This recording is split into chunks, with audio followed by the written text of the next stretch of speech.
Hey fellow Force users, what is up? It's Jasmine, the AhsokaTanoFan. Welcome back to my YouTube channel. So guys, it is time for another episode of Tales of the Jedi. Now we're moving into Dooku's story here, a young Dooku, before he turned to the dark side. I'm super intrigued by this. I can't wait to see his backstory because when we first see a Dooku appear in the movies or any of the cartoons, he's already fallen to the dark side. So now this is kind of going to show us part of his downfall and how he ended up the way he did. I guess similar to Clone Wars Anakin, us seeing his slow turn to the dark side and eventually becoming Darth Vader. So I'm really excited, and we're supposed to see a young Liam Neeson as well, who we know is the former Padawan to Count Dooku. So I'm looking forward to seeing what the episode has in store. I don't want to speculate too much, guys. Let's force our way into the episode and check out what's in store for us.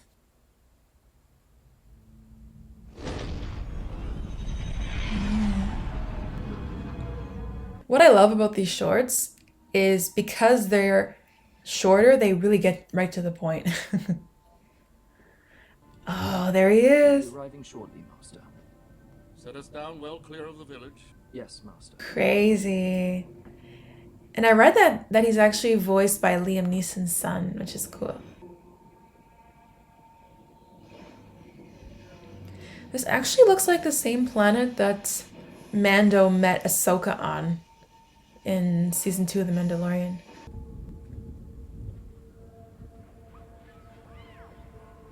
Is that a ship or a droid? Droid. It doesn't really look like anybody has been there recently. The animation is crazy. So good. Excuse me. Sorry to trouble. Oh, no one wants to talk to them. Is it that they don't like Jedi, or they know that someone or something dangerous is out there and they don't want to get involved?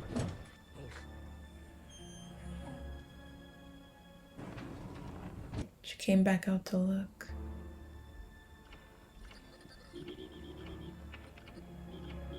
It's kind of scary, I'm not gonna lie. I'm just kind of creeped out by this town. Oh, there's that droid again. Where are they holding the senator's son? Why should we tell you? Oh boy. Careful what you ask for. Jedi. Oh, okay. They didn't know they were Jedi right away. What do you know of Senator Dagonet? He is one of the longest-standing senators. Yes. And when you entered this village, you could see the effects of his policies. If you don't like him, why not elect a new senator? Not as simple as that. Yeah. So that's why they kidnapped his son. I will show you where the senator's son is. You're one of the kidnappers. Maybe it's not a kidnapping like they think. I don't know. They all Have we ever heard of the senator before? His name doesn't sound familiar.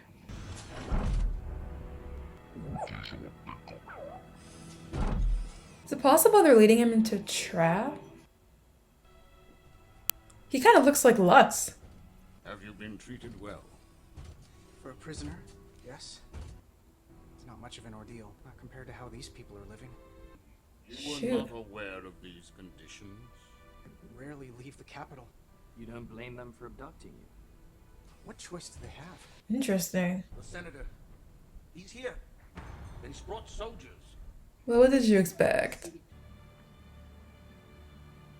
There he is, there, standing in the middle, I guess. Oh! She snitched. That was the lady from the beginning, right? With the dog. She is hungry. Many would do the same. Yeah, she did it for the money. I'm afraid our investigation is not yet complete.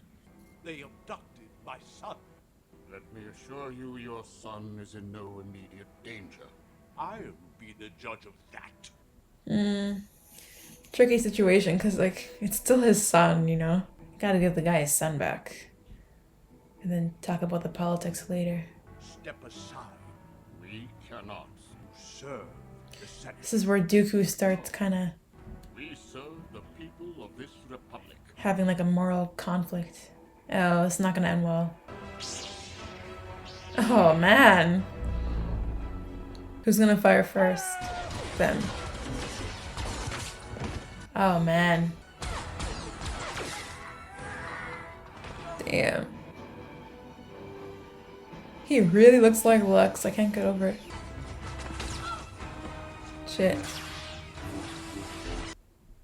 I will destroy this town, Master Jedi.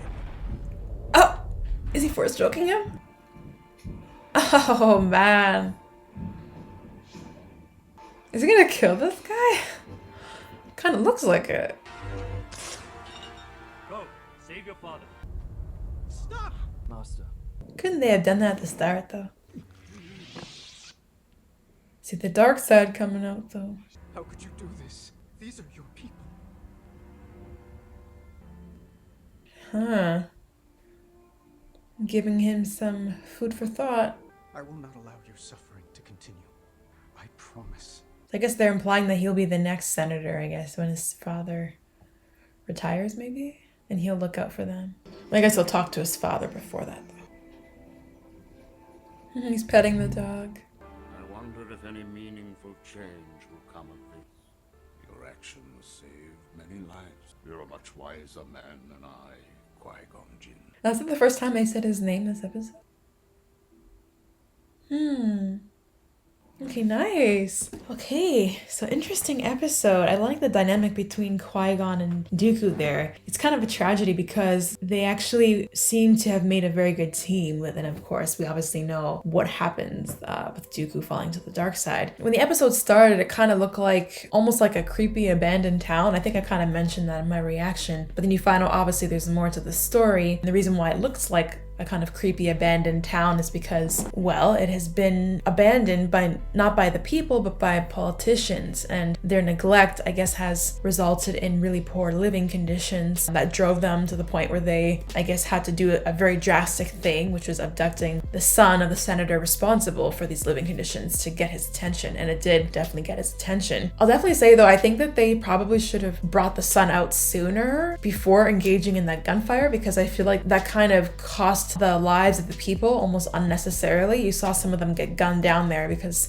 you know, they're clearly overpowered. I almost wish Dooku and Qui-Gon had brought the son out first and then like maybe talked to the senator and said, hey, like, what's up with this town? How come your policies are not helping your own people? They could have had that conversation after. Who knows, maybe he was just gonna kill them all regardless. But yeah, nonetheless, this episode definitely just highlights the corruption that exists in politics, which is reflective of our world too. A lot of people in power, all they kind of care about is staying in power and accumulating wealth, and they kind of forget about the people. And you really saw that this episode. And even though the son was the one that was abducted, he seemed to empathize with the people that abducted him. And he said it himself that he didn't really kind of travel to that area before. He didn't really go off world that much. So that was definitely an eye-opening experience to him. And then Dooku in this episode, you definitely saw him a little bit conflicted.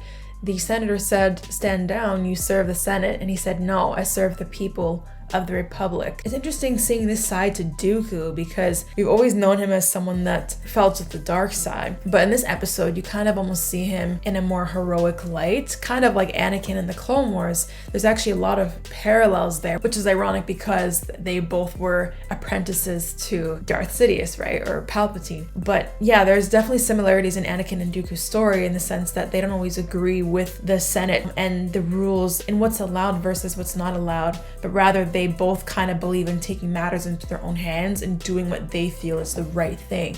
And that's what Dooku did this episode, even if the right thing meant going against the Senate. So you kind of get a little bit more of an idea as to why he did turn to the dark side. By the end there, Dooku praised Qui-Gon for his actions and how it saved many lives and how he's even wiser than he is, which is interesting. He's praising his Padawan. But if it's any indication, this episode does show that they kind of have different ways of handling things. Dooku was about to kill the guy because he wanted to just end his corruption.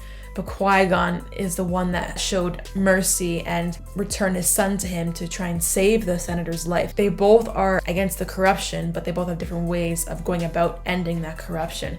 And that's ultimately the fundamental difference. as to why one stayed true to the light side and the other fell to the dark side. But you could argue, though, a bit earlier on in the episode, Qui-Gon was a little bit naive himself. He kind of looked at things in a black and white way. Well, why don't you just elect a new senator? Oh, you're one of the kidnappers. Like, he kind of had a black and white way of looking at things. It wasn't until the end of the episode that I think he realized there's a lot more of a gray area. And you could argue that in the Clone Wars, during the Lux Bonteri and Mina Bonteri arc, Ahsoka kind of had her perspective change too, because she sort of went into it with the black and white attitude, with the separatists are bad and the Republic is good. And it wasn't until she met Mina and Lux she came to learn that there is a lot of gray area. So it's kind of funny how this episode parallels that arc, especially given that the senator's son looks like Lux himself. By the end of the episode, you really felt like everyone kind of came to more of a common understanding and had an eye-opening experience.